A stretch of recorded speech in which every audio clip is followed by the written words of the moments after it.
Hello and welcome or welcome back to the Three Strands Pod. How are you guys doing? How are you feeling? How has your week been? How has your day been? How much water have you drank? Hold on. Let's just take a second. How much water have you drank today? Get up and gonna get you some water. This is the final Friday of April, which means that it is the end of Jazz Appreciation Month and the end of Stress Awareness Month.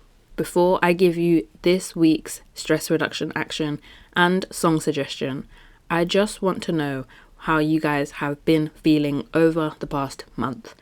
Have you guys been feeling like you were aware of your stress levels? Did you guys feel like you had your stress under control? Did you feel overwhelmed? Did you feel underwhelmed? How was it for you guys? So for the final time this month, the jazz song suggestion is You Know by the Mahavishnu Orchestra. And it goes a little something like this.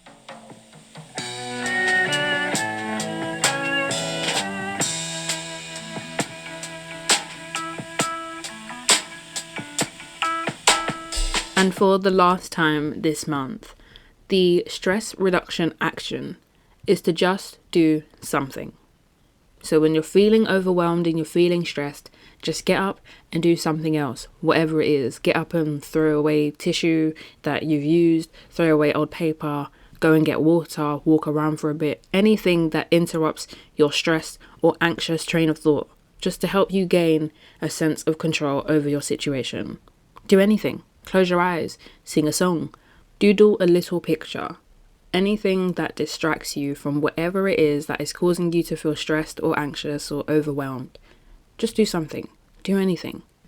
And with that being said, the time has come to make it do what it do. So without further ado, so without further ado, cue the intro. This episode does come with a trigger warning as I mention stabbings, death, and assault. I want to talk about the problem with the police. The foundation that the police force was built upon is allowing police officers of today to exercise their right, if you will, to violence, to abuse, not only to people, but abuse of their power. And that's just not acceptable. As an organization, as a force, as a body that claims to be for the people, to serve and protect, I'm just saying the people are not feeling served and protected by the people that have sworn that that is their duty. Now, if for whatever reason you don't know what I'm talking about, that is fine. Sit tight, prepare yourself, because there are a lot of examples that I have to give you about how the police have abused their power, abused the force, and abused their authority within society.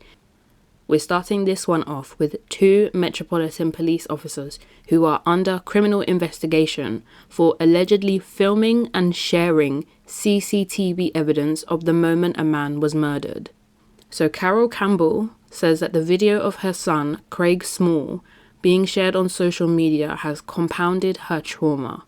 Craig Small was shot outside a shop in Wembley, London, on the 5th of July 2019 and later died in hospital. CCTV was caught on a nearby food outlet, and days later his family actually found the video was all over social media. Campbell says that the police officers claimed that the footage was leaked by the shop, but it came out that an officer had actually filmed the evidence in the police station on a mobile phone. According to Campbell, laughter can be heard in the background of the recording. A police constable was later arrested on suspicion of misconduct in a police office on July 16th, 2019, and a sergeant from the same unit was interviewed under criminal caution. One of Small's children actually came across the video online after searching his father's name on YouTube. Because of the lack of respect and the misconduct of the investigation into Small's death, the video ended up online and one of Small's children found it. Do you know how traumatizing that must be for a child? All of this because the police are abusing their power. Instead of them to not be recording CCTV evidence and then somehow leaking it onto the internet for everybody to see, this is what they do. Campbell says her family were treated with suspicion and disrespect, and she was threatened to be arrested at the hospital if she didn't quieten down.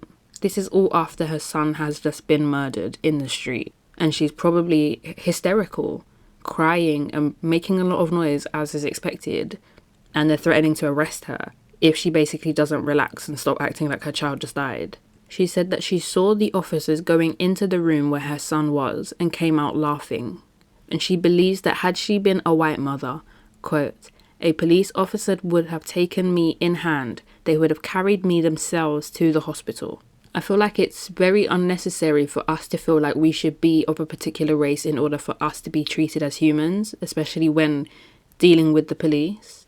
Because like I said, these are the people that have sworn that they will serve and protect, that they will look after the citizens, they will look after the public, they'll look after us. But it's like, that only applies to certain people. That even though you're in a hospital and your child has just been shot, police officers are threatening to arrest you because you won't quieten down. And that police officers are laughing. I mean, even if you're not laughing at the situation, the fact that this is a very traumatic experience for this family, and you are there laughing after having been in the room where a woman's son is laying dead. I mean, there has to be some code of conduct, and police officers get away with this. I think it's crazy that people feel like they should be a certain way, look a certain way in order to get, dare I say, respect from the police, to get adequate protection, to get adequate support from the police. I don't remember anybody saying that you have to be white in order to receive adequate support from the police. Otherwise, just don't expect it, because you're kind of wasting your own time. And this is the racism that we experience. This is a story that I'm sure everybody is more than familiar with. May 25th, 2020, George Floyd was arrested by Minneapolis police after a store employee told the police that Floyd had used a counterfeit $20 bill to buy cigarettes. 17 minutes after the first squad car arrived at the scene, Floyd was unconscious, pinned underneath 3 officers with no signs of life. And Derek Chauvin, a white officer, kept his knee on Floyd's neck for at least 8 minutes and 15 seconds. A New York Times investigation showed that Chauvin didn't remove his knee after Floyd lost consciousness, and a 4 minute and 80 seconds after the paramedics had arrived. The day after Floyd's death, the police department fired all 4 officers involved. Chauvin was found guilty on 3 charges: second-degree murder, third-degree murder, and manslaughter. Now this surprised me because we rarely, if ever, see officers convicted, if they're even charged at all, for deaths that occur in custody. Now, like I said, everybody should be aware of the events that occurred for George Floyd on the 25th of May last year. Now, I think it is due to the mass outrage on social media and protests all over the world that has brought this form of justice. A CNN analysis showed that between January 2008 and May 25th, 2020, 65% of the people who the Minneapolis police used force on were black, even though Minneapolis is only 19% black. Now, I feel like it is more than fair to say that this is a disproportionate amount of police force used on black people. All of this just points to the wider issue, the systemic racism, the institutionalized racism, and like I said before, the foundation, the basis upon which the police was built. All of it is just built upon years and years and years of racism. If you even take it back a little bit and just look at the mass incarceration issue that America has, and look at the numbers, we're not even going to get into that, but just look at how black people are treated by the police throughout America, throughout the world. The numbers are astonishing. The numbers don't lie. And I think Minneapolis is the perfect example of this. I don't get that kind of math. Another story takes place in June 2020, when sisters Nicole Smallman and Bibba Henry were stabbed to death at a park in Wembley, London. The Independent Office for Police Conduct, or the IOPC, was conducting a criminal investigation into serious allegations of misconduct. 2 police officers took, quote, non-official and inappropriate photographs of the women's bodies and shared them in a WhatsApp group. Both officers were arrested by the IOPC on the 22nd of June 2020 and released on bail under investigation. During that investigation, further evidence emerged which led to 6 more Metropolitan Police officers being under investigation for alleged misconduct. In an article by The Guardian, the IOPC Director for London, Sal Nassim, says, quote, "I am deeply concerned by the issues emerging from our investigation. Policing is founded on community consent, confidence and cooperation. The public have a right to expect high standards of professional behaviour from the police. These allegations, if true, breach that trust and may point to more serious issues around the organisational culture, which we will also be looking at." This foundation that policing is built on is allowing police officers to completely abuse their power. Instead of them to be treating that scene as a crime scene and investigating the murders of those 2 women, they are taking pictures, inappropriate pictures of their bodies and sharing them in a WhatsApp group. Like, it's just like this complete lack of care for life. Even in death, the police just see you as like something so worthless that they can't even be bothered to care about the fact that you were a human. You were a living person with feelings, emotions, with cares, that now you're gone. They can't even pay respect enough to just treat your body and the scene at which you died with respect. It's just so spinning to me that there is so much misconduct by the police and that they constantly get away with it. Like we said with the George Floyd one, Chauvin, if ever police are even convicted, if ever anything ever happens, it's like they always get a slap on the wrist. They're just suspended with pay. And it's like, how the hell can they get away with this? People in offices cannot get away with this. People that work at bakeries cannot get away with this. But the exact people who swore that they would protect us are the exact people getting away with these heinous crimes. What kind of backward system is this? Another crazy story I heard was that a drunken off-duty officer who attacked a woman walking home spared jail. The report says that PC Oliver Banfield, quote, used techniques taught during police training to try to tackle the mum of 2 to the ground and put her in a headlock. This is in July 2020. The courts heard that he remained at his post with West Midlands Police despite admitting to a charge of assault by beating. This part, when I read it, actually made me giggle a little bit. Banfield's lawyer argued he should not have to do community service because it would be, quote, difficult for him to work with criminals. The lawyer of a man who is a police officer is saying that said police officer cannot do community service because it would be difficult for him to work with criminals. What the hell kind of something is that? He's a police officer and it will be difficult for him to work with criminals. Who the hell? What does that even mean? What does that even mean? Like, how can his lawyer even say that? How can that even be accepted? This is crazy to me because this isn't like some textbook glasses wearing nerd who's never been on the wrong side of the law and got straight A's from the beginning of school right up until the end. This is a police officer who was drunk and assaulted a woman in the street, and now his lawyer is saying that he doesn't believe that this man can do community service because he won't work well with criminals. He can't keep getting away with this.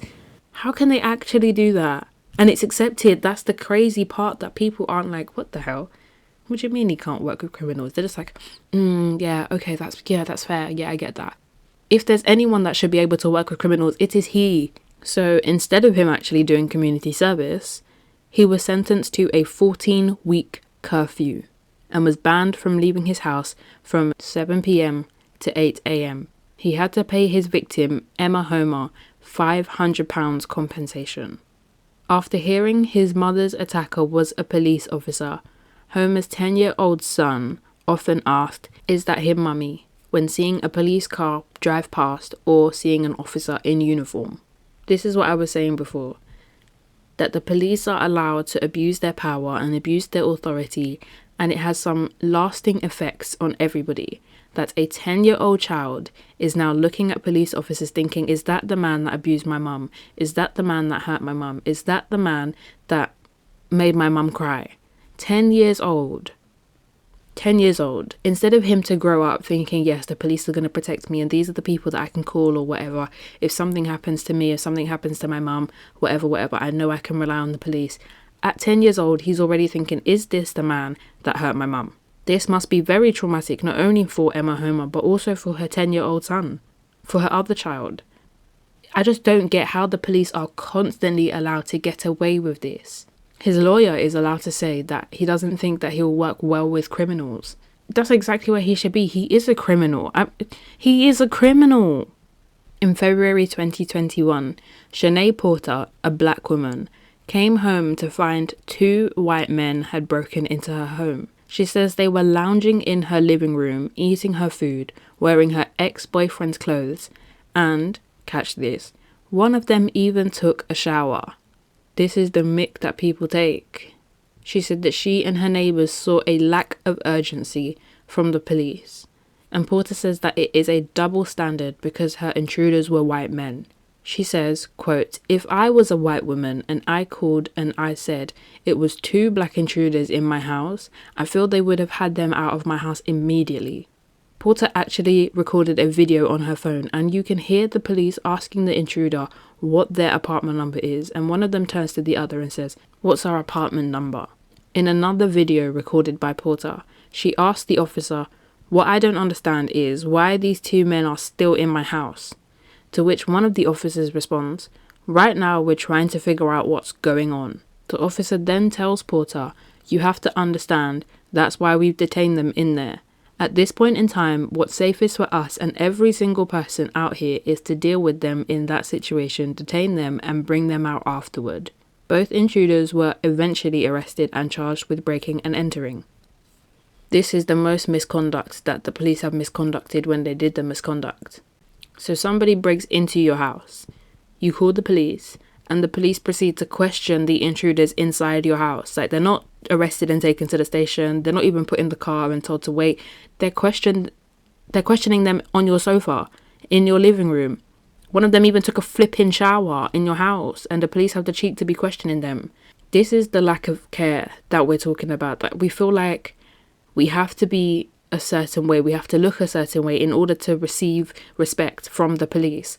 Why can't black people just call the police and say there is an intruder in my flipping house, whether or not he's taking a shower, whether or not he's wearing my ex-boyfriend's clothes, whether or not he's eating my food, whether or not he's literally sitting on my sofa watching my TV. This man has broken into my house and I don't know him. Can you get him out? Why does that not make you feel like I am in danger? Why do you not have respect and care enough for me that I am shaken up, that I'm traumatized, and that my things could be broken, lost, stolen, whatever? My house doesn't feel safe anymore. And on top of that, the men are still sitting here with the police, and the police are just questioning them like they're just having tea at my house. I feel like I'm going to say this a billion times today, but how do the police keep getting away with this kind of behavior? People are in danger, not only from the crazies within society, but from the police. Like, what happens to society when we can no longer call the police to help us when people break into our homes? Who are we going to call? Ghostbusters? At what point do we say, do you know what, enough is enough? The police actually are no help. They cannot help me. They will not help me. What do we do? Who do we call? Men in Black? The police are literally supposed to be the authoritative body that we are supposed to rely on and say, if somebody breaks into my house, I can trust these guys to sort it out. If somebody attacks me in the street, I can trust that it's not a police officer, that it's just some crazy guy, and the police officers will do something about this and he'll be dealt with appropriately. What do you do when the police are the people abusing you in the street? What do you do when the police are inaccurately detaining intruders in your home? Genuinely asking, what are we supposed to do?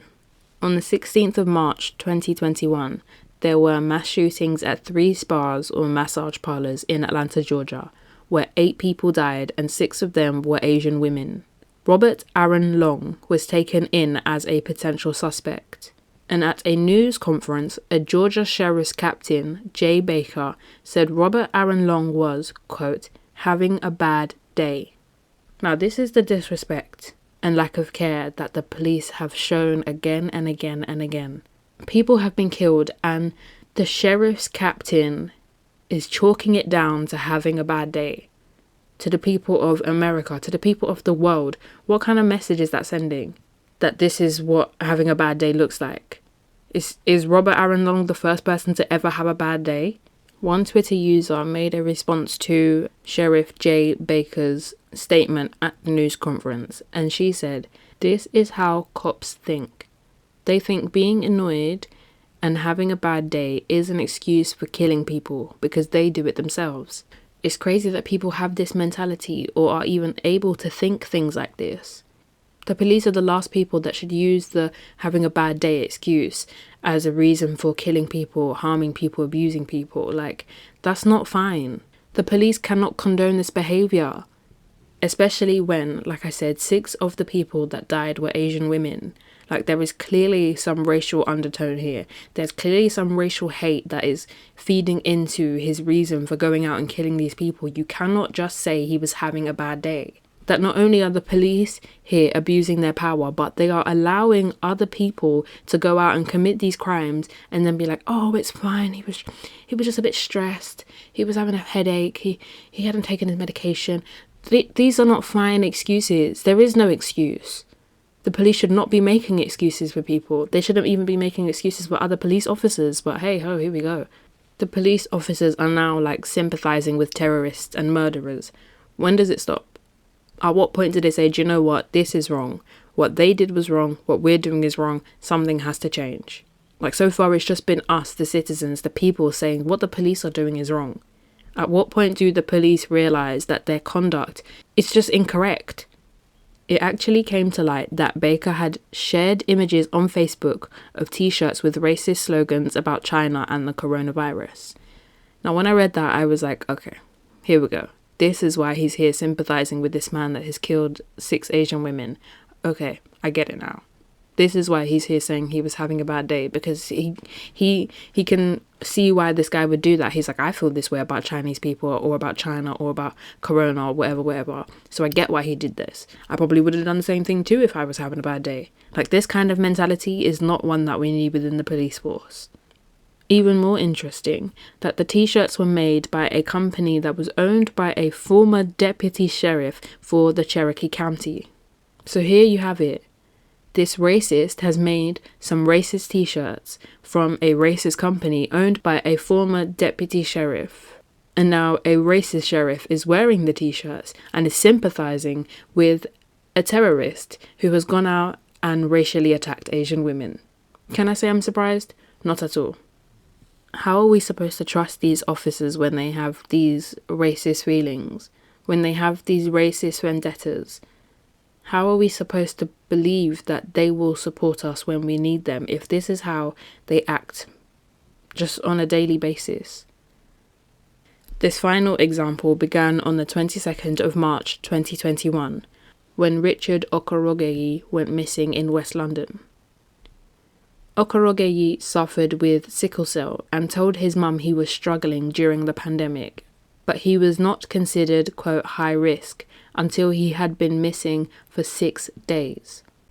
Officers reportedly believed Evidence Joel, his mother, was, quote, being frantic or, quote, had nothing better to do when her 19-year-old son vanished. She says police told her that her son is an adult who had a, quote, right to privacy.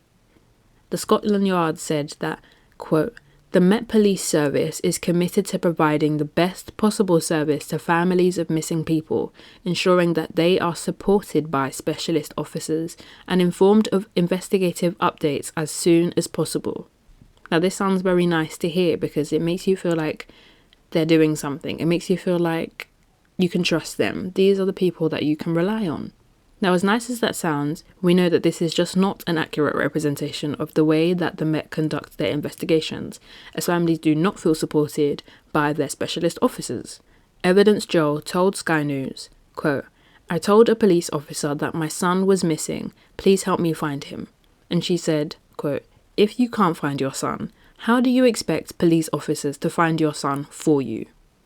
If this is not the icing on the cake of misconduct, I do not know what is. How can you go to an officer and say that your child is missing and they respond, "If you can't find your child, how do you expect us to?"